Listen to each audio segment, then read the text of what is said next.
ഞാൻ ഒരു പ്രണയത്തിലാണ് വിചാരിക്കുക നിങ്ങൾ. ഞാൻ എന്തൊക്കെ തെറ്റ് ചെയ്യും? എണ്ണിക്കോട്ടെ, എന്തൊക്കെ തെറ്റ് ചെയ്യും? എൻ്റെ കണ്ണുകൊണ്ട് ഞാൻ വ്യഭിചരിക്കും, എൻ്റെ നാവ് കൊണ്ട് ഞാൻ വ്യഭിചരിക്കും, എൻ്റെ കാത് കൊണ്ട് വ്യഭിചരിക്കും, എൻ്റെ കൈ കൊണ്ട് കാല് കൊണ്ട് വ്യഭിചരിക്കും, എൻ്റെ മനസ്സുകൊണ്ട് വ്യഭിചരിക്കും. എൻ്റെ ഉപ്പയോട് കള്ളം പറയേണ്ടി വരും, ഉമ്മയോട് കളവ് പറയേണ്ടി വരും, അധ്യാപകന്റെ മുൻപിൽ കളവ് പറയേണ്ടി വരും, നാട്ടുകാരുടെ മുമ്പിൽ ഒളിച്ചു നടക്കേണ്ടി വരും. എന്തെല്ലാമായി? വ്യഭിചാരത്തിൽ മുങ്ങിക്കുളിച്ചു നിൽക്കുന്ന ഒരു ബന്ധം, അതാണ് പ്രണയം. അസ്സലാമു അലൈക്കും വറഹ്മത്തുള്ളാഹി വബറകാതുഹു. എൻ്റെ സെഷനിലേക്ക് വരുന്നതിന് മുമ്പേ ഞാൻ സ്ക്രീനിലൊരു 3 ഫോട്ടോ ഉണ്ട്, കാണുന്നുണ്ടോ? ഓക്കെ, ഇതിൽ ആരെയൊക്കെ നിങ്ങൾക്ക് അറിയാം? ആരൊക്കെ അറിയാം? തൊപ്പിയൊന്നും അതിലില്ല. ആരാ പറഞ്ഞേ?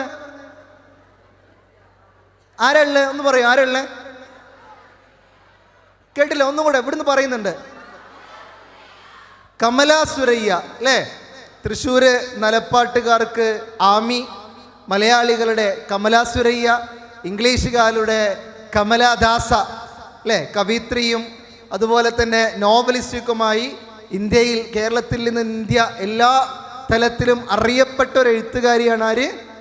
കമല സുരയ്യ അല്ലേ? ഞാൻ ആ ഫോട്ടോ അവിടെ കാണിച്ചത് ഒറ്റ കാര്യം പറയാൻ വേണ്ടി മാത്രമാണ് കേട്ടോ. ഒറ്റ കാര്യം, ഞാൻ ഈ പറയുന്ന കാര്യം മാത്രം നിങ്ങൾ മനസ്സിൽ വെച്ചാൽ മതി. അവർ പറഞ്ഞു, വർഷങ്ങൾക്ക് മുമ്പേ ഖുർആൻ എൻ്റെ കയ്യിൽ കിട്ടിയിരുന്നുവെങ്കിൽ ഞാൻ അന്നേ ഇസ്ലാം സ്വീകരിക്കുമായിരുന്നു. എന്താ പറഞ്ഞേ? വർഷങ്ങൾക്ക് മുമ്പേ ഖുർആൻ എൻ്റെ കയ്യിൽ കിട്ടിയിരുന്നുവെങ്കിൽ ഞാൻ അന്നേ ഇസ്ലാം സ്വീകരിക്കുമായിരുന്നു. ഈ ഒരൊറ്റ സ്റ്റേറ്റ്മെൻറ്റ് മാത്രമേ ഞാൻ നിങ്ങളുടെ മുമ്പിൽ വെക്കുന്നുള്ളൂ. രണ്ടാമത്, ആ 2 ഫോട്ടോയിൽ നിങ്ങൾക്ക് ആരെങ്കിലും അറിയോ? ആരെയും അറിയില്ല? ആ രണ്ടാമത്തേൽ ഒരു പുരുഷൻ്റെ ഫോട്ടോ ഉണ്ട് അല്ലേ? നിങ്ങളെല്ലാവരും യൂട്യൂബിലൊക്കെ കാണുന്ന ആളുകളല്ലേ ധാരാളമായി അല്ലേ? പക്ഷേ ഈ വ്യക്തിയെ നിങ്ങൾ എവിടെയെങ്കിലും കണ്ടിട്ടുണ്ടോ? ഇദ്ദേഹമാണ് ബോബീസ് പെർസ്പെക്റ്റീവ് എന്ന് പറയുന്ന യൂട്യൂബ് ചാനലിൻ്റെ ഉടമ. Bobby's perspective. ഇപ്പോഴും നിങ്ങൾക്ക് ഈ ഹൈസക്ക് കഴിഞ്ഞു പോയിട്ട് നിങ്ങൾക്ക് യൂട്യൂബിൽ അടിച്ചു നോക്കിയാൽ ഇദ്ദേഹത്തെ കാണാം. ഇദ്ദേഹത്തിൻ്റെ ഒരു രൂപം ഇതാണ്, ബോബീസ് പെർസ്പെക്റ്റീവ്. ഇദ്ദേഹം ഒരു വലിയ ട്രാവലർ വ്ളോഗറാണ്. ലോകത്ത് എല്ലാ രാജ്യങ്ങളിലും നടന്ന് അവിടുത്തെ കാഴ്ചകൾ ഇങ്ങനെ ഒപ്പിയെടുത്ത് യൂട്യൂബിലൂടെ ജനങ്ങളിലേക്ക് എത്തിച്ചു നടക്കുന്ന ഒരു വ്ളോഗറാണ്. ഇദ്ദേഹം ഇസ്ലാം സ്വീകരിച്ചു. ഇദ്ദേഹം ഇസ്ലാം സ്വീകരിച്ച ഒരു രംഗം എന്ന് പറഞ്ഞാൽ, ഇദ്ദേഹം പറയുന്നുണ്ട്, ഞാൻ എല്ലാ മതങ്ങളെയും പോലെ കുറച്ചാളുകൾ സംസ്കാരമായി കാണുന്ന ഒരാശയമാണ് ഇസ്ലാം എന്നാണ് വിചാരിച്ചത്. എൻ്റെ യാത്രയിൽ ഞാൻ ഇസ്ലാമികമായ ജീവിക്കുന്ന ഒരാളെ കണ്ടു. അയാളോട് ഇസ്ലാമിനെ വിമർശിക്കാൻ വേണ്ടി ഞാൻ ഇസ്ലാമിനെ കുറിച്ച് ധാരാളമായി വായിച്ചു, പഠിച്ചു. ഇസ്ലാമിനെ വിമർശിക്കാൻ വേണ്ടി ഞാൻ ധാരാളമായി ഇസ്ലാമിനെ കുറിച്ച് വായിച്ചു, പഠിച്ചു. ആര്? Bobby's perspective. പക്ഷെ അദ്ദേഹം പറഞ്ഞു, അവസാനം ഞാൻ മുസ്ലിമായി, ഞാൻ ഇസ്ലാം സ്വീകരിച്ചു. എന്നിട്ട് അദ്ദേഹം പറഞ്ഞു, എൻ്റെ മനസ്സിൽ ഇസ്ലാം സ്വീകരിക്കാൻ കാരണമായ ഖുർആനിലെ ഒരു ആയത്ത്, ഖുർആനിലെ ഒരു ആയത്ത്, അതേതാണ് നിങ്ങൾക്കറിയുമോ എന്ന് പറഞ്ഞ് അദ്ദേഹം പറഞ്ഞത് ബിസ്മില്ലാഹിർ റഹ്മാനിർ റഹീം എന്നൊരായത്താണ്. ഞാൻ നിങ്ങളുമൊക്കെ എത്ര തവണ വായിച്ചു നോക്കി, ഓതി നോക്കിയിട്ടുണ്ട് ആയത്ത്. പക്ഷെ റഹ്മാൻ റഹീം, ആരാണ് ഈ പരമകാരുണ്യവാൻ, ആരാണ് റഹ്മാൻ, ആരാണ് റഹീം എന്ന് ഈ ബോബി ധാരാളമായി വായിച്ചു, പഠിച്ചു. എനിക്ക് ബോധ്യപ്പെട്ടു ആരാണ് റബ്ബ് എന്ന്. ഞാൻ ഇസ്ലാം സ്വീകരിച്ചു എന്നാ. മൂന്നാമത് മഫ്ത ഇട്ടിരിക്കുന്ന ഒരു പെൺകുട്ടിയില്ല അവിടെ, അതാരാന്നറിയോ? നേപ്പാളിലെ ചെറുപ്പക്കാരുടെയൊക്കെ ഹരമായി മാറിയ, ഇന്ന് നമ്മളൊക്കെ ഇങ്ങനെ ഹനാൻഷൊക്കെ വരുമ്പോൾ ഇങ്ങനെ കാണാൻ ഓടിപ്പോണില്ലേ? കാണാത്തതിൽ ഇങ്ങനെ കണ്ണീരൊക്കെ വന്നിട്ട് കുറേ റീൽസൊക്കെ കാണുന്നില്ലേ? അതുപോലെ കാണാൻ ആഗ്രഹിച്ച് നടന്നിരുന്ന നേപ്പാളിലെ ഒരു പ്രമുഖ സിനിമ നടിയാണ് പൂജ ലാമ. അവർ ദുബായിൽ ഷൂട്ടിങ്ങിന് വന്നു. തിരിച്ച് നാട്ടിലേക്ക് പോകുന്നത് ഖത്തർ വഴിയാണ്. ഖത്തർ എയർപോർട്ടിൽ കുറച്ചു നേരം ഇങ്ങനെ ഫ്ലൈറ്റിന് വേണ്ടി വെയിറ്റ് ചെയ്യുന്ന സമയത്ത് ഒരു ചെറുപ്പക്കാരനെ പരിചയപ്പെട്ടു, അഹമ്മദ് മുനീർ എന്ന് പറയുന്ന ചെറുപ്പക്കാരൻ. അവർ തമ്മിൽ ഇങ്ങനെ സംസാരിച്ചു, അവർ ലോകത്തെ വിഷയങ്ങൾ സംസാരിച്ചു, അതിനിടയിൽ ഇസ്ലാമിനെ കുറിച്ച് സംസാരിച്ചു. ആ അഹമ്മദ് മുനീർ എന്ന് പറയുന്ന ഒരു ചെറുപ്പക്കാരൻ അള്ളാഹുവിനെ കുറിച്ച് പറഞ്ഞിങ്ങനെ പരിചയപ്പെടുത്തി കൊടുത്തു. അവർ ഖത്തറിൽ നിന്നും യാത്ര തുടങ്ങി നേപ്പാളിൽ വന്ന് നാട്ടിൽ വിമാനമിറങ്ങി പ്രസ് മീറ്റ് വിളിച്ചുകൊണ്ട് പറഞ്ഞു, ഇനി എൻ്റെ പേര് അംന ഫാറൂഖ് എന്നാണ്. ഇനി എൻ്റെ പേര് അംന ഫാറൂഖ് എന്നാണ്. എന്താണ് ആദ്യത്തെ പേര്? പൂജാലാമ. റബ്ബിനെ കുറിച്ച് തിരിച്ചറിഞ്ഞപ്പോൾ ഇസ്ലാമിലേക്ക് കടന്നു വന്നവരാണ്. ഞാൻ എൻ്റെ സംസാരത്തിൻ്റെ ആമുഖമായി ഇത് പറഞ്ഞത് എന്തിനാണെന്നറിയോ? ഇവരൊക്കെ യാത്രകളിലും അവരുടെ ജീവിതത്തിലും ഇസ്ലാമിനെ അറിയാതെ നടന്നപ്പോൾ എവിടുന്നോ കിട്ടിയ ഏതാനും ചില വാക്കുകൾ കേട്ടും ചിലതും അറിഞ്ഞും മനസ്സിലാക്കിയും പിന്നീട് ധാരാളമായി പഠിച്ചുമൊക്കെയാണ് ഇസ്ലാം സ്വീകരിച്ച് ഇസ്ലാമിലേക്ക് വന്നത്. എന്നാൽ ഇനി എൻ്റെ ചോദ്യം, എന്നാൽ ഞാനും നിങ്ങളുമൊക്കെ ജനനം കൊണ്ട് ഇസ്ലാമിൻ്റെ മാധുര്യം നുകരാൻ ഭാഗ്യം ലഭിച്ചവരാ, അല്ലേ? അങ്ങനെയാണെങ്കിൽ ഒരു മുസ്ലിമിൻ്റെ ജീവിതം ലാ ഇലാഹ ഇല്ലല്ലാഹ് അംഗീകരിച്ചുകൊണ്ട് ജീവിക്കുന്ന, എൻ്റെ റബ്ബ് അല്ലാഹുവാണ് എന്ന് ഉച്ചത്തിൽ വിളിച്ചു പറയാൻ ധൈര്യമുള്ള എന്നെയും നിങ്ങളെയും സംബന്ധിച്ചിടത്തോളം ഒരു മുസ്ലിമിൻ്റെ ജീവിതം അത് ഏറ്റവും നന്മയുള്ളതായിരിക്കണം നമ്മുടെ ജീവിതം മുഴുവൻ. കാരണം ഒരു മനുഷ്യൻ അവൻ കുഞ്ഞായി ജനിച്ച് അവസാനം അവൻ മരിച്ച് ആ ദിവസം വരെ എന്തൊക്കെ അവൻ്റെ ജീവിതത്തിൽ അവൻ ഉൾക്കൊള്ളാൻ പാടില്ല, അവൻ എന്തൊക്കെ കാണാൻ പാടില്ല, എന്തെല്ലാം കേൾക്കാൻ പാടില്ല, ഇങ്ങനെ എല്ലാത്തിനും കൃത്യമായി ഇസ്ലാം നിയമങ്ങളും നിർദ്ദേശങ്ങളും നൽകി ഡിഫൈൻ ചെയ്ത് നമുക്ക് നൽകിയിട്ടുണ്ട്. അതുകൊണ്ട് ജനനം കൊണ്ട് തന്നെ ഇസ്ലാമിനെ അറിയാനും നുകരാനും ഭാഗ്യം ലഭിച്ച നമ്മുടെ ജീവിതത്തിലേക്ക് ഒന്ന് തിരിഞ്ഞു നോക്കുമ്പോൾ ഒരു ചെറിയ ആശങ്കയുണ്ട് നമുക്ക് ഇന്നത്തെ കാലത്ത്. ഇനി ഞാൻ പറയാൻ പോകുന്ന കാര്യങ്ങൾ നിങ്ങൾ ഓരോരുത്തരും നിങ്ങളുടെ ജീവിതമായി നിങ്ങൾ കാണണം. നിങ്ങളുടെ ജീവിതവുമായി നിങ്ങൾ ഇങ്ങനെ അടുപ്പിച്ച് ചേർത്ത് വെച്ച് നോക്കണം. അതിൽ ഏറ്റവും പ്രധാനപ്പെട്ട ഒന്ന്, ഇന്ന് നമ്മുടെ ജീവിതത്തിൽ നമുക്ക് കാണാൻ കഴിയുന്ന ഒന്ന് എന്ന് പറഞ്ഞാൽ, നമ്മുടെ ജീവിതം ഏത് രീതിയിലാണ് പോയിക്കൊണ്ടിരിക്കുന്നത്? പലപ്പോഴുമൊക്കെ ആഘോഷങ്ങളിലൂടെയാണ് നമ്മുടെ ജീവിതം മുന്നോട്ട് ധാരാളമായി പോയിക്കൊണ്ടിരിക്കുന്നത്. ആഘോഷമായിക്കൊണ്ടാണ് നമ്മുടെ ജീവിതം മുന്നോട്ട് പോയിക്കൊണ്ടിരിക്കുന്നത്, അല്ലേ? ഏതൊക്കെ രീതിയിലാണ് നമ്മുടെ ജീവിതത്തിൽ ഇന്ന് ആഘോഷങ്ങൾ വന്നുകൊണ്ടിരിക്കുന്നത്? ഏതൊക്കെ ജീവിതത്തിൽ ആഘോഷങ്ങൾ വന്നുകൊണ്ടിരിക്കുന്നത് നമുക്കറിയുന്നില്ല, അല്ലേ?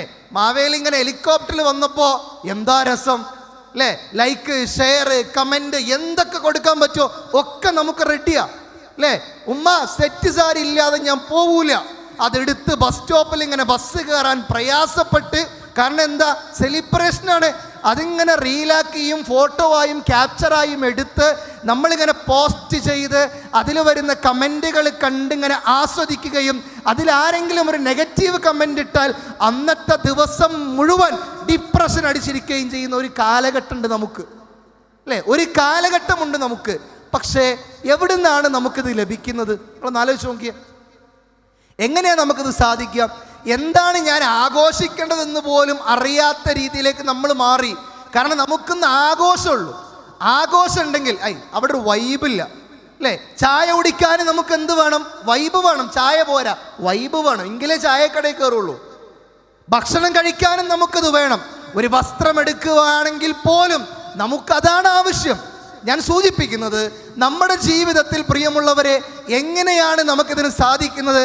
ജീവിതം കൊണ്ട് ഇസ്ലാമിനെ നുകരാൻ സാധിച്ച എന്നോടും നിങ്ങളോടും റബ്ബ് സുബ്ഹാനഹു വ തആല പറഞ്ഞത്, ആഘോഷിക്കുന്ന, അറമാദിക്കുന്ന, ആഘോഷിച്ചും ഉല്ലസിച്ചും ജീവിക്കുന്ന എന്നെയും നിങ്ങളെയും സംബന്ധിച്ചിടത്തോളം അള്ളാഹുവിൻ്റെ ഖുർആൻ നമ്മളോട് കൃത്യമായി പറഞ്ഞു വെക്കുന്ന വാക്ക്, ഇന്നഹാ തർമി ബിശററിൻ കൽ ഖസ്ർ.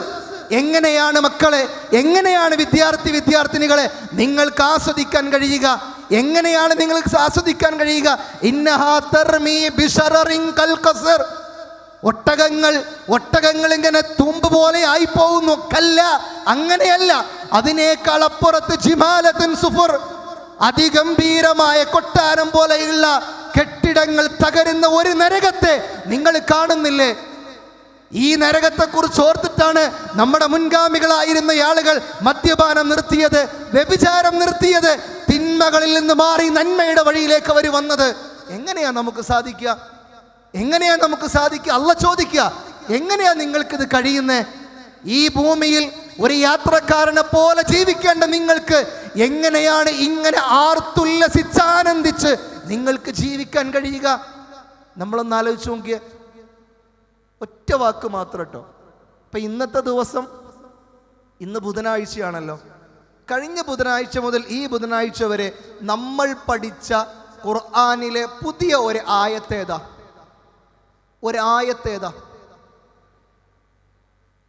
നമ്മൾ കണ്ടു തീർത്ത വീഡിയോകളുടെ എണ്ണം എത്രയാ? നമ്മൾ ചാറ്റ് ചെയ്ത റീലുകൾ എത്രയാ? ഒരായത്ത് എനിക്കും നിങ്ങൾക്കും പറയാനില്ല എങ്കിൽ പ്രിയമുള്ളവരെ, ഈ പറഞ്ഞ രീതിയിൽ ഇന്നഹാ തർമീ ബിശററിൻ കൽഖസർ, ഈ രീതിയിൽ എങ്ങാനും നാളെ ഞാനും നിങ്ങളും അള്ളാഹുവിന്റെ പരലോകത്തേക്ക് എത്തിയാൽ, ഈ ഹൈസൊക്കെ കഴിഞ്ഞ് നിങ്ങൾ തിരിച്ച് നിങ്ങളുടെ വീട്ടിലേക്ക് എത്തുന്നതിന് മുൻപ് നിങ്ങളുടെ കണ്ണടഞ്ഞാൽ, നാളെ റബ്ബിന്റെ മുൻപിൽ ഞാനും നിങ്ങൾ നിൽക്കുമ്പോൾ ഈ ആഘോഷ രാവുകളിലൂടെ ആടിത്തിമിർത്തുല്ലസിച്ച ഈ ജീവിതവുമായി എങ്ങനെയാണ് നമ്മൾ റബ്ബിന്റെ മുൻപിൽ കണക്ക് പറയുക? അങ്ങനെയാണെങ്കിൽ ജനനം കൊണ്ട് ഇസ്ലാമിനെ നുകരാൻ ഭാഗ്യം ലഭിച്ച ഞാനും നിങ്ങളുമുണ്ടല്ലോ, ഈ ആഘോഷത്തിമിർപ്പിലൂടെയാണ് നമ്മൾ പോകുന്നത് എങ്കിൽ എവിടെ നിന്നാണ് നമുക്കിത് ലഭിക്കുന്നത്? നമുക്ക് ലഭിക്കുന്നത് ഒരേ ഒരിടം മാത്രമാണ്, സോഷ്യൽ മീഡിയയിൽ നിന്ന് മാത്രമാണ്. നമ്മൾ കാണുന്ന വീഡിയോ റീലുകളിൽ നിന്ന് മാത്രമാണ്.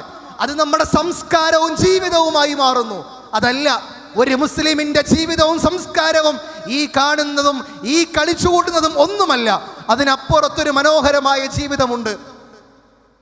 പാട്ട് കേട്ടിങ്ങനെ ഉല്ലസിച്ച് അതിനനുസരിച്ച് നൃത്തമാടാനും അത് കേട്ട് കൈയടിക്കാനും തുള്ളാനും നമുക്ക് കഴിയുന്നുണ്ട് എങ്കിൽ എന്താ നമുക്കത് ലഭിക്കുന്നത്? പ്രിയമുള്ളവരെ, എന്താണ് അതിലൂടെ ലഭിക്കുന്നത്? ഒറ്റൊന്ന് അല്ലേ? ചില ആൾക്കാർ പറയും ഭയങ്കര സംതൃപ്തിയാണ്, ഭയങ്കര സന്തോഷമാണ്, ആനന്ദമാണ്. അങ്ങനെ പറയുന്ന എൻ്റെ മുൻപിലിരിക്കുന്ന ഏതെങ്കിലും വിദ്യാർത്ഥിനികൾ ഉണ്ട് എങ്കിൽ ഒരൊറ്റ കാര്യം മാത്രം, നിങ്ങൾ ഇസ്ലാമിനെ അറിഞ്ഞിട്ടില്ല, നിങ്ങൾ അള്ളാന്റെ ദീനിനെ മനസ്സുകൊണ്ട് അറിഞ്ഞിട്ടില്ല. അറിഞ്ഞിരുന്നു എങ്കിൽ അത്രമേൽ മനോഹരമായ ഒരു സംതൃപ്തി, അത്രമേൽ മനോഹരമായ ഒരു സ്വസ്ഥതയും സമാധാനവും നിങ്ങൾക്ക് ഈ കാണിച്ചു കൂട്ടുന്ന ഈ കോപ്രായത്തരങ്ങളെക്കാൾ മനോഹരമായി നിങ്ങൾക്ക് ജീവിക്കാൻ കഴിയും. ഏതാനും കുറച്ച് സമയം മാത്രം അതിനു വേണ്ടി മാത്രമാണോ നമ്മൾ ഈ കാണിച്ചു കൂട്ടുന്നത്? ഇപ്പൊ നിങ്ങൾ നോക്കൂ, ഈ സോഷ്യൽ മീഡിയയിൽ നമുക്ക് കിട്ടുന്ന കാര്യങ്ങൾ എന്തൊക്കെയാ അല്ലേ? ഒരുത്തൻ ഡബ്ല്യു എന്ന് പറയുമ്പോൾ ഡബ്ല്യു ഇടാനും, ചാറ്റ് എന്ന് പറയുമ്പോൾ ചാറ്റാനും നമ്മളാരാ? നമുക്കൊരു ഉത്തമമായ ഒരു സംസ്കാരമുണ്ട് പ്രിയമുള്ളവരെ. ഈ ലോകത്ത് അള്ളാഹുവിന്റെ ഖുർആൻ നമ്മോട് പറയുന്നു, ഈ ആയത്തിന്റെ അർത്ഥം, ഇതിന്റെ വ്യാഖ്യാനം നിങ്ങൾ വീട്ടിൽ പോയിട്ട് വായിക്കണം. മനസ്സുകൊണ്ട് വായിച്ച ഒരാളാണ് എങ്കിൽ അയാൾക്ക് പൂർണ്ണമായും സ്വസ്ഥമായി ഉറങ്ങാൻ പോലും കഴിയില്ല. നിങ്ങളോട് കഴിഞ്ഞുപോയ എല്ലാ കാര്യത്തെക്കുറിച്ചും റബ്ബ് ചോദിക്കുക തന്നെ ചെയ്യും. ഈ ജെല്ലൈറ്റിന്റെ ഫ്ലെക്സ് ബോർഡുകളിൽ ഒരു ക്യാപ്ഷൻ ഉണ്ടല്ലോ. എന്താണ് ആ ക്യാപ്ഷൻ? നിങ്ങൾ മറച്ചു വെച്ചതെല്ലാം ഒളി നീക്കി പുറത്തു വരും. അല്ല ചോദിക്കും, ഒരു വിരിപ്പ് മാറ്റുന്നത് പോലെ പരസ്യമാക്കും പടച്ചോൻ. ഒരു വിരിപ്പ് മാറ്റുന്നത് പോലെ പരസ്യമാക്കും. എന്ത്? നമ്മൾ ആരും കാണുന്നില്ല എന്ന് വിചാരിച്ച് ഒളിപ്പിച്ചു വെച്ച നമ്മുടെ രഹസ്യം മുഴുവൻ അല്ല വെളിവാക്കും. കുല്ലുഹും ആത്തി, എല്ലാവരെയും കൊണ്ടുവരും. യൗമൽ ഖിയാമ, അള്ളാഹുവിന്റെ പരലോകത്തേക്ക് എങ്ങനെയാ കൊണ്ടുവരിക? ഒരു വാക്കുണ്ട് ആയത്തിന്റെ അവസാനത്തിൽ. എന്താണ് ആ വാക്ക്? ഫർദൻ. ഒറ്റക്ക് ആരുമില്ല. ഈ കാണുന്ന വീഡിയോ കോളിൽ കാണിച്ചത് 1, 2, 3, 4 ഫോട്ടോ മാത്രമേ ഉള്ളൂ. ആ കാണുന്ന നിങ്ങളെ പാട്ടുപാടി ത്രസിപ്പിച്ച, നിങ്ങളുടെ തമാശ പറഞ്ഞ, നിങ്ങളുടെ അശ്ലീലങ്ങൾ പറഞ്ഞ, കോപ്രായത്തരങ്ങൾ കാട്ടിയ, നിങ്ങളെ വിളിച്ചു കൊണ്ടുപോയ ഒരാളുമില്ല. ഒറ്റക്ക് നിങ്ങളെ കൊണ്ടുവരും, ഒരാളുമില്ലാതെ അല്ലേ? അതിങ്ങനെ കാണുമ്പോൾ നമുക്ക് തോന്നുകയാണ് നമ്മൾ ആരൊക്കെയാണ് എന്ന അല്ലേ? സ്കൂളിലൊക്കെ ചെന്നിട്ട് ഈ സിനിമയിലെ 4 ഡയലോഗ് പറഞ്ഞിട്ടില്ലെങ്കിൽ നമ്മൾ ഹീറോ ആവൂല. ഹീറോ ആകണം. ഹീറോ ആവാൻ എന്ത് വേണം? ഷർട്ടിന്റെ ബട്ടണൊക്കെ അഴിച്ച് കോളറ കുറച്ച് ബാക്കിലേക്ക് ഇട്ട് അല്ലേ? കയ്യിലൊരു സാധനമൊക്കെ കെട്ടി ഒരു ചെയിനൊക്കെ ഇട്ടിങ്ങനെ നടന്ന് നമ്മൾ ഹീറോ ആയിന്ന. ആരാണ് ഹീറോ? പ്രിയമുള്ളവരെ, ജനനം കൊണ്ട് ഇസ്ലാമിനെ നുകരാൻ ഭാഗ്യം ലഭിച്ച എൻ്റെയും നിങ്ങളുടെയും ഹീറോ ആരാണ് ഹീറോ? ആ ഹീറോ മുഹമ്മദ് നബി സല്ലല്ലാഹു അലൈഹി വസല്ലമയാണ്. ആ അനാഥയെ നിങ്ങൾ കൈ ചേർത്ത് പിടിക്കണമെന്നും, അയൽവാസി പട്ടിണി കിടന്നുറങ്ങുമ്പോൾ, നിങ്ങൾ വിശന്ന് നിങ്ങൾ പ്രയാസപ്പെട്ട് അയൽവാസി ഉണ്ടാകുമ്പോൾ നിങ്ങൾ വയറ് നിറച്ച് ഭക്ഷണം കഴിക്കരുത് എന്ന് പഠിപ്പിച്ച ഒരു പ്രവാചകനില്ലേ? ആ പ്രവാചകനല്ലേടാ നമ്മുടെ റോൾ മോഡൽ ഹീറോ. ഞാൻ ചോദിക്കട്ടെ, നിങ്ങൾ ഈ പറയുന്ന ഇൻഫ്ലുവൻസേഴ്സ് ഉണ്ടല്ലോ, ഈ ഇൻഫ്ലുവൻസേഴ്സിന് നിങ്ങളുടെ ജീവിതത്തിൽ പകർത്താവുന്ന എന്താണ് നിങ്ങൾ കിട്ടിയത്? ആരാണിവർ? നല്ല ചീസി ബർഗർ ഉണ്ട് എന്ന് പറയുന്നവർ ഇൻഫ്ലുവൻസർ, നല്ല ലോലിപോപ്പ് ഉണ്ട് എന്ന് പറയുന്നവർ ഇൻഫ്ലുവൻസർ, നല്ല മന്തി ഉണ്ടെന്ന് പറയുന്നവൻ ഇൻഫ്ലുവൻസർ. എന്താണ് ഇൻഫ്ലുവൻസ്? എന്താണ് സ്വാധീനം നിങ്ങൾക്ക്? ഒന്നുമില്ല. തൊട്ട് മുമ്പ് സംസാരിച്ച അജാസ്ക പറഞ്ഞതുപോലെ നമ്മുടെ സമയത്തെ കൊല്ലാൻ വേണ്ടിയുള്ളത് മാത്രം, അതിനപ്പുറത്ത് എന്ത് സ്വാധീനമാ? എന്നാൽ നിങ്ങൾ വിശുദ്ധ ഖുർആനിലേക്ക് വന്ന് നോക്കിയേ, എത്ര മനോഹരമായ വാക്യങ്ങൾ നമ്മുടെ മുൻപിലേക്ക് അല്ലാഹ് ഇട്ട് തരുന്നുണ്ട്. അവിടെയാണ് നമ്മളെ സ്വാധീനിക്കേണ്ടത്. ആ ഖുർആനാണ് എൻ്റെയും നിങ്ങളുടെയും ഒക്കെ സ്വാധീനമായി മാറേണ്ടത്. ആ ഖുർആനിൻ്റെ വാക്യങ്ങളാണ് നമ്മളെ ഏറെ ഇൻഫ്ലുവൻസ് ചെയ്യേണ്ടത്. അത് ഇൻഫ്ലുവൻസ് ചെയ്തുകൊണ്ടാണ് നമ്മൾ ആദ്യം പറഞ്ഞ ആ 3 ആളുകളൊക്കെ ഇസ്ലാമിലേക്ക് എത്തിപ്പെട്ടത്. പക്ഷെ നമ്മൾ ഇസ്ലാമിലായി ജനിച്ചു വീണ ആളുകളാണ്. നമുക്ക് ആ സ്വാധീനം നഷ്ടപ്പെട്ടുകൊണ്ടിരിക്കുന്നു. ഒറ്റ വാക്ക്, പ്രിയമുള്ളവരെ, ഖുർആനിൻ്റെ വഴിയിലേക്ക് നിങ്ങൾ തിരിച്ചു വരണം. ഖുർആനിൻ്റെ വഴിയിലേക്ക് നമ്മൾ തിരിച്ചു വരണം. ഈ റീലുകളിലും സിനിമകളിലും കാണുന്ന ഹീറോയിസമല്ല ജീവിതം. അതിനപ്പുറത്തേക്ക് മനോഹരമായ ഒരു പരലോകത്തെ നമ്മുടെ മുൻപിൽ വരാനുണ്ട്. ആ പരലോകത്തെ മുന്നിൽ കണ്ടുകൊണ്ട് ഈ ലോകത്ത് പരിപൂർണമായി നമുക്ക് നമ്മുടെ ജീവിതത്തെ തിട്ടപ്പെടുത്താൻ സാധിക്കേണ്ടതുണ്ട്. ഇത് മാത്രമല്ല, എന്തെല്ലാമാണ് നമ്മുടെ ജീവിതത്തിലേക്ക് എത്തിപ്പെടുന്നത് പ്രിയമുള്ളവരെ, അല്ലേ? അപ്പം നിങ്ങനെ ഇവിടെ നിന്ന് സംസാരിക്കുമ്പോഴും ഏറെ സങ്കടകരം എന്താണെന്നറിയോ? ഈ ഒരൊറ്റ വാക്ക് പറഞ്ഞാൽ നിങ്ങളുടെ ശ്രദ്ധ മുഴുവൻ ഇവിടെ എത്തും, അല്ലേ? ഒറ്റ വാക്ക് പറഞ്ഞാൽ മതി. നിങ്ങൾക്ക് എല്ലാവർക്കും സ്നേഹമുണ്ട്. ആരോട് ഏറ്റവും സ്നേഹം? ആരോടാ? അള്ളാഹുവിനോടുണ്ട്, അല്ലേ? അത് കഴിഞ്ഞാൽ പിന്നെ ആരോടാ? അള്ളാഹുവിൻ്റെ പ്രവാചകനോടുണ്ട്, അല്ലേ? നമ്മളെക്കാൾ നമ്മൾ ഇഷ്ടപ്പെടുന്നത് പ്രവാചകനെ. അത് കഴിഞ്ഞാൽ പിന്നെ ആരോടാ? ഉമ്മയോടുണ്ട്, ഉപ്പയോടുണ്ട്. പിന്നെ ആരോടാ? നമ്മളോട് ഇഷ്ടമുണ്ട്. അത് കഴിഞ്ഞാൽ പിന്നെ ആരോടാ? ചിരിയാണ് വരുന്നത്, ഉത്തരമല്ല, അല്ലേ? പറയാൻ പറ്റില്ലല്ലോ. സങ്കടമാണ് നമുക്ക്. സങ്കടം എന്താ സങ്കടം എന്നറിയോ? ഒരു 18-19 വയസ്സാകുമ്പോഴത്തേക്ക് ഉമ്മയുടെ മുഖത്ത് നോക്കിയിട്ട്, ഉമ്മ നിങ്ങൾ ഇപ്പോഴും പഴഞ്ചന. ഇതൊക്കെ എല്ലായിടത്തും ഉണ്ട്. ഇതൊക്കെ എല്ലാം ഒരാളെങ്ങനെ അറിഞ്ഞും കണ്ടറിഞ്ഞും അവൻ്റെ കൂടെ കുറച്ചൊക്കെ ഇങ്ങനെ നടന്നും അവൻ്റെ വ്യക്തിത്വവും പേഴ്സണാലിറ്റിയും ഒക്കെ അറിഞ്ഞ് വിവാഹം കഴിക്കുക എന്ന് പറഞ്ഞാൽ അതല്ലേ നല്ലത്? അപ്പോൾ അതിനിങ്ങനെ പ്രണയിച്ച് നടക്കാം, അല്ലേ? അങ്ങനെ ഒരു ചിന്തയോടുകൂടിയൊക്കെ ഉള്ള എൻ്റെ മനസ്സിലൊക്കെ ഉള്ള സങ്കടം എന്താണെന്നറിയോ പ്രിയമുള്ളവരെ? നിങ്ങളൊന്ന് ആലോചിച്ച് നോക്കിയേ. ഞാൻ ഒരാളോട് കളവ് പറഞ്ഞു വിചാരിക്കുക, അത് തെറ്റല്ലേ? തെറ്റാണ്. എനിക്ക് ശിക്ഷ ഉണ്ടോ? ശിക്ഷ ഉണ്ട്. കളവ് പറഞ്ഞതിന് ശിക്ഷയുണ്ട്. ഞാൻ ഒരാളെ വഞ്ചിച്ചു വിചാരിക്കുക, ശിക്ഷയുണ്ടോ? വഞ്ചന തെറ്റാണ്, എനിക്ക് ശിക്ഷയുണ്ട്. എന്നാൽ ഞാൻ ഒരു പ്രണയത്തിലാണ് വിചാരിക്കുക. ഞാൻ എന്തൊക്കെ തെറ്റ് ചെയ്യും? എണ്ണിക്കോട്ടെ, എന്തൊക്കെ തെറ്റ് ചെയ്യും? എൻ്റെ കണ്ണുകൊണ്ട് ഞാൻ വ്യഭിചരിക്കും, എൻ്റെ നാവ് കൊണ്ട് ഞാൻ വ്യഭിചരിക്കും, എൻ്റെ കാത് കൊണ്ട് വ്യഭിചരിക്കും, എൻ്റെ കൈ കൊണ്ട് കാല് കൊണ്ട് വ്യഭിചരിക്കും, എൻ്റെ മനസ്സുകൊണ്ട് വ്യഭിചരിക്കും. എൻ്റെ ഉപ്പയോട് കള്ളം പറയേണ്ടി വരും, ഉമ്മയോട് കളവ് പറയേണ്ടി വരും, അധ്യാപകന്റെ മുൻപിൽ കളവ് പറയേണ്ടി വരും, നാട്ടുകാരുടെ മുമ്പിൽ ഒളിച്ചു നടക്കേണ്ടി വരും. എന്തെല്ലാമായി? വ്യഭിചാരത്തിൽ മുങ്ങിക്കുളിച്ചു നിൽക്കുന്ന ഒരു ബന്ധം. അതാണ് പ്രണയം. അപ്പോൾ നമുക്കിങ്ങനെ തോന്നും, സിനിമയിൽ, റീലുകളിൽ, നമ്മുടെ മുൻപിൽ വരുന്ന ഷോർട്ട് ഫിലിമുകളിൽ ഇതൊക്കെ നിസ്സാരമായി, അതൊക്കെ ചെയ്തോ പ്രശ്നമില്ല, നോർമലൈസ് ചെയ്ത് ഇങ്ങനെ വരുമ്പോൾ നമ്മൾ ആലോചിക്കേണ്ട ചിന്ത എന്താ? ഇസ്ലാം വളരെ കൃത്യമായി നമ്മളോട് പറഞ്ഞ വാക്ക്, പ്രിയപ്പെട്ട വിദ്യാർത്ഥിനികളെ, പ്രണയം ഒരു തെറ്റല്ല എന്ന് നിങ്ങൾക്ക് തോന്നുന്നുണ്ട് എങ്കിൽ നിങ്ങളുടെ ഉമ്മയുടെ ഈ മുഖത്ത് നോക്കി, ഉപ്പയുടെ മുഖത്ത് നോക്കി നിങ്ങളെന്താ ഇങ്ങനെയെന്ന് ചോദിക്കുന്നുണ്ട് എങ്കിൽ ഒരൊറ്റ ചോദ്യം, ഒരൊറ്റ കാര്യം അല്ലാഹു സുബ്ഹാനഹു വ തആല നമ്മളോട് കൃത്യമായി പറഞ്ഞു വച്ചിരിക്കുന്നു. വൈറ മുസാഫിഹീന, വ്യഭിചാരിയായ ഒരു പെണ്ണിനെ നിങ്ങൾ വിവാഹം കഴിക്കരുത്. അത് കഴിഞ്ഞിട്ടുള്ള വാക്യം നിങ്ങൾ വായിച്ചു നോക്കിയേ. വലാ മുത്തഹിദീ അഹ്ദാൻ, വലാ മുത്തഹിദീ അഹ്ദാൻ. എന്താ പടച്ചോൻ പറഞ്ഞത് പ്രിയമുള്ളവരെ? എന്താ പറഞ്ഞത്? നിങ്ങൾ ആ ആശയത്തെ നിങ്ങൾ മനസ്സിലാക്കണം. പ്രണയബന്ധമായി അങ്ങനെ കൂടിപ്പടഞ്ഞ് കിടക്കുന്നവളെ നിങ്ങൾ ഇണയായി സ്വീകരിക്കരുത്. ഇത് അള്ളാന്റെ വാക്കാ. ഇനി നിങ്ങളെ വീട്ടിൽ പോയിട്ട് ഉമ്മാന്റെ മുഖത്ത് നോക്കി പറ, ഉമ്മ ഇതൊക്കെ എല്ലായിടത്തും നടക്കുന്നുണ്ട് എന്ന്. പോറ്റി വളർത്തിയ ഉപ്പയുടെ മുഖത്ത് നോക്കിയിട്ട് പറ, ഇതെല്ലാം നടക്കുന്നുണ്ട് എന്ന്. എങ്ങനെ നിങ്ങൾക്ക് സാധിക്കും ആ ഉമ്മയെയും ഉപ്പയെയും ചതിക്കാൻ? ഉമ്മയും ഉപ്പയും ഉറങ്ങിയെന്ന് ഉറപ്പുവരുത്തി രാത്രിയുടെ അന്ത്യയാമങ്ങളിൽ നമ്മൾ ഉണർന്നിരിക്കാറില്ലേ? നമ്മൾ ചിന്തിക്കുന്നില്ലേ ആരും കാണുന്നില്ല, അറിയുന്നില്ല എന്ന്? ആരെയാ നമ്മൾ വഞ്ചിക്കുന്നത്? പടച്ച റബ്ബിനെയോ? ആരെയാ നമ്മൾ വഞ്ചിക്കുന്നത്? റബ്ബിനെയോ? വഹുവ മഅക്കും ഐനമാ കുൻതും. നിങ്ങൾ എവിടെയാണോ നിങ്ങളുടെ കൂടെ ഞാനുണ്ട്. നിങ്ങൾ എവിടെയാണോ നിങ്ങളുടെ കൂടെ ഞാനുണ്ട്. നമ്മളെല്ലാവരും ഇങ്ങനെ സ്റ്റാറ്റസ് ഇടുന്നില്ലേ? ഉമ്മ കാണാതെ ഉപ്പാനെ ഒഴിവാക്കി, കുടുംബക്കാരെ ഒഴിവാക്കി, നാട്ടുകാരെ ഒഴിവാക്കി, നമുക്ക് പ്രിയപ്പെട്ട ചില ആളുകൾ മാത്രം കാണാൻ വേണ്ടി ഒരു സർക്കിൾ ഉണ്ടാക്കി മാത്രം സ്റ്റാറ്റസ് ഇടാറില്ലേ നമ്മൾ? എവിടെയാ നമ്മുടെ രഹസ്യ ജീവിതം? ഉപ്പയും ഉമ്മയും കുടുംബക്കാരും ഒന്നും കാണാത്ത ഒരു ഫോട്ടോ മറ്റുള്ളവർ കാണാൻ വേണ്ടി മാത്രം ഒരു സർക്കിൾ.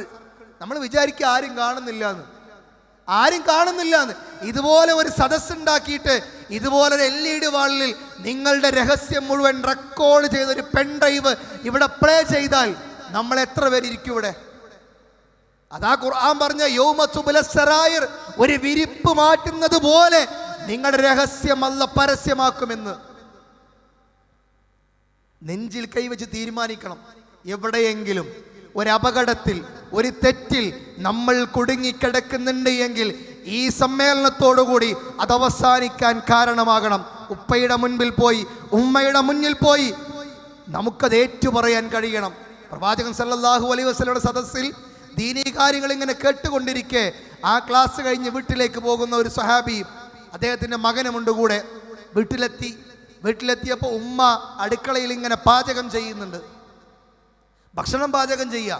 അപ്പോൾ ആ കൊച്ചുമകൻ, വളരെ കുറഞ്ഞ പ്രായമേ ഉള്ളൂ, അവൻ ഉമ്മയുടെ മുഖത്ത് നോക്കിയിട്ട് പറഞ്ഞു, ഉമ്മ, എൻ്റെ സ്വർഗപ്രവേശനത്തിന് വേണ്ടി, നരകമോചനത്തിന് വേണ്ടി നിങ്ങൾ അള്ളാഹിനോട് പ്രാർത്ഥിക്കണം കേട്ടോ, അള്ളാഹിനോട് പ്രാർത്ഥിക്കണം കേട്ടോ. മകൻ്റെ വാക്ക് കേട്ടപ്പോൾ ഉമ്മാക്ക് വല്ലാത്തൊരു അത്ഭുതം. എന്ത് പറ്റി എൻ്റെ മോന്?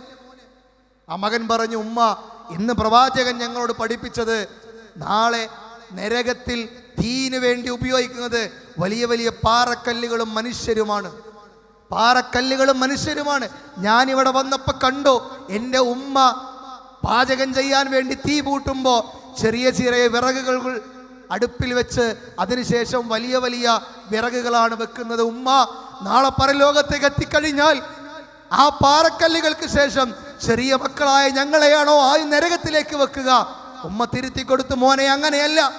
ഒന്നാലോചിച്ച് നോക്കി, ഒരു പിഞ്ചു പൈതലിൻ്റെ മനസ്സിൽ നരകത്തെക്കുറിച്ച് അത്രമേൽ പ്രയാസവും ഭയവും ഉണ്ടാവണമെങ്കിൽ അവരെത്രത്തോളം അതിനെ ഉൾക്കൊണ്ടു എന്ന് നമ്മൾ വിചാരിക്കുന്നത് നമ്മളെ കൊണ്ട് കഴിയുമെന്ന് കഴിയില്ല.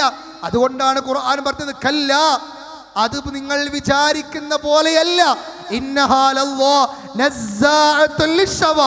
നിങ്ങളുടെ തലയോട്ടി പോലും വെള്ളമാകുമാറ്, രോമകൂപങ്ങൾ തുളച്ചു കയറുമാർ അതികഠിനമായ നരക ശിക്ഷയാണ് നമ്മളെ കാത്തിരിക്കുന്നത്. ഈ ബോധം നമുക്കുണ്ടാവണം. നമ്മുടെ രഹസ്യ ജീവിതം, ഒരു മോശമായ ബന്ധവും നമുക്കുണ്ടാവാൻ പാടില്ല. ഒരു തരത്തിലും ഒരു മോശമായ ബന്ധവും നമുക്കുണ്ടാവാൻ പാടില്ല. അതിമനോഹരമായ ഒരു ജീവിത രീതി അള്ളാഹുവിൻ്റെ ഖുർആൻ നമുക്ക് പകർന്നു നൽകിയിട്ടുണ്ട്. അവിടെയാണ് ഇത്തരം സോഷ്യൽ മീഡിയയിൽ നമ്മളിങ്ങനെ ഓടിപ്പോകുമ്പോൾ നമുക്ക് ഈ രീതിയിൽ നിങ്ങൾക്ക് ആരുമായും ഏത് ബന്ധത്തിലും ഏർപ്പെടാം, നിങ്ങൾക്ക് എങ്ങനെയും ജീവിക്കാം, ആരെയും വിവാഹം കഴിക്കാം എന്ന ചിന്തകൾ സിനിമകളിലൂടെ, റീലുകളിലൂടെ, ചെറിയ ഷോർട്ട് ഫിലിമുകളിലൂടെ ഒക്കെ നമ്മുടെ അരികിലേക്ക് ഇങ്ങനെ എത്തിക്കൊണ്ടിരിക്കുന്നത്. ഒരൊറ്റ ആയത്ത് അള്ളാഹുവിൻ്റെ ഖുർആൻ നമ്മോട് പറഞ്ഞു, ഫഇമ്മാ നിശ്ചയമായും നിങ്ങൾ ശ്രദ്ധിക്കണം, യഅ്തിയന്നകും മിന്നീ ഹുദാ എന്നിൽ നിന്നും നിങ്ങൾക്കൊരു സത്യമാർഗം വന്നെത്തിയിട്ടുണ്ട്. ഫമൻ തബിയ ഹുദായ നിങ്ങളിൽ ആരാണോ ആ മാർഗത്തെ പിൻപറ്റുന്നവർ. ഏതാണ് ആ മാർഗം? അത് വിശുദ്ധ ഖുർആനാണ്. ഫമൻ തബിയ ഹുദായ നിങ്ങളിൽ ആരാണോ ആ മാർഗം പിൻപറ്റുന്നത്, വലാ ഖൗഫുൻ അലൈഹിം വലാ ഹും യഹ്സനൂൻ നിങ്ങൾ ദുഃഖിക്കേണ്ടി വരേണ്ടില്ല, നിങ്ങൾക്ക് പ്രയാസമുണ്ടാവില്ല, നിങ്ങൾ ദുഃഖിക്കേണ്ടി വരേണ്ടില്ല. ആ മാർഗത്തെയാണ് പ്രിയമുള്ളവരെ ഞാനും നിങ്ങളും മുറുകെ പിടിക്കേണ്ടത്. ഒരു കുറ്റബോധം നമ്മുടെ മനസ്സിലുണ്ടാവണം, ഒരു കുറ്റബോധം നമ്മുടെ മനസ്സിലുണ്ടാവണം. ആ ഖുർആനിൻ്റെ വഴിയെ നമ്മൾ ചേർത്ത് പിടിച്ചാൽ നല്ല ബന്ധങ്ങൾ, നല്ല ഇഷ്ടങ്ങൾ നമ്മുടെ ജീവിതത്തിൽ ഉണ്ടാകും. പക്ഷെ പലപ്പോഴും നമ്മൾ ഈ പറഞ്ഞ സോഷ്യൽ മീഡിയയിലൂടെ അകപ്പെട്ട് നമ്മളിങ്ങനെ ജീവിക്കുമ്പോൾ നമ്മൾ വല്ലാതെ വലിയ അപകടത്തിൽ പെട്ടുപോകുന്നു. ഞാൻ എൻ്റെ വാക്കുകൾ അവസാനിപ്പിക്കുന്നു. അവസാന ഭാഗം, ഈ ലോകത്ത് നിന്ന് നമുക്കൊരു യാത്രയുണ്ട്. സൂറത്തു ഖിയാമയിൽ അല്ലാഹു നമ്മോട് പറഞ്ഞു, കല്ലാ ഇദാ ബലഗത്തി തറാഖിയ വഖീല മൻ റാഖ് വദന്ന അന്നഹുൽ ഫിറാഖ് വൽതഫത്തി സാഖു ബിസ്സാഖ് ഇലാ റബ്ബിക യൗമഇദിൽ മസാഖ്. ഈ ആയത്തുകൾ നമ്മൾ പഠിക്കണം. എന്താണ് ആയത്ത്? നിങ്ങളുടെ തൊണ്ടക്കുഴിയിൽ മരണം എത്തിക്കഴിഞ്ഞാൽ ഒരു ചോദ്യം, വഖീല മൻ റാഖ്, ആരുണ്ടോ നിങ്ങളുടെ കൂടെ? ആരുണ്ട്? നമ്മൾ നമ്മുടേതായി കാണുന്ന ഈ ഇൻഫ്ലുവൻസേഴ്സ് ആരുമില്ല. നമ്മളിങ്ങനെ ജീവിതത്തിൽ അറമാദിച്ച് ജീവിക്കുമ്പോൾ, നമ്മുടെ കൂട്ടുകാരുടെ കല്യാണത്തിന് പോയപ്പോൾ, നമ്മുടെ കൂട്ടുകാരൻ്റെ സെലിബ്രേഷന് വേണ്ടി പോയപ്പോഴും അള്ളാഹുവിൻ്റെ ഭവനങ്ങളിൽ നിന്ന് ബാങ്ക് വിളിക്കുന്നുണ്ടായിരുന്നു, നമുക്ക് ശ്രദ്ധയുണ്ടായിരുന്നില്ല. എത്രയേറെ നമസ്കാരങ്ങൾ നഷ്ടപ്പെട്ടു. അള്ളാഹിൻ്റെ ചോദ്യമാണ്, വഖീല മൻ റാഖ്, നിന്നെ ത്രസിപ്പിച്ച, നിന്നെ ആഘോഷിപ്പിച്ച, സന്തോഷിപ്പിച്ച, ചിരിപ്പിച്ച ഒരാളുമില്ലാത്ത ഒരു സമയം നിനക്ക് വരാനുണ്ട്. നിനക്കത് ബോധ്യപ്പെടും. വദന്ന അന്നഹുൽ ഫിറാഖ് വൽതഫത്തി സാഖു ബിസ്സാഖ്, നിന്റെ കണങ്കാലുകൾ തമ്മിൽ കൂട്ടിയിണക്കപ്പെടുന്ന ഒരു സമയമാണെന്ന് ബോധ്യപ്പെടും. ഇനി എനിക്കൊരു സമയമില്ല. ഏതാണത്?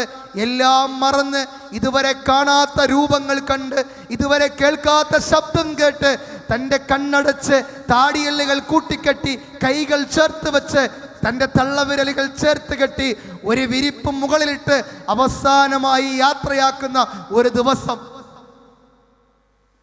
നമ്മൾ ഓർക്കുന്നുണ്ടോ നമ്മുടെ മരണത്തെക്കുറിച്ച്? നമ്മൾ അറിയുന്നുണ്ടോ അതിനെക്കുറിച്ച്? ഒരു ചെറിയ ബോധമെങ്കിലും നമുക്ക് വേണ്ടേ? എൻ്റെ ഈ തട്ടം, ഈ 2.5 മീറ്റർ നീളമുള്ള ഈ തുണി, ഇതെൻ്റെ ആദർശമാണ്, ഇതെൻ്റെ അഭിമാനമാണ്.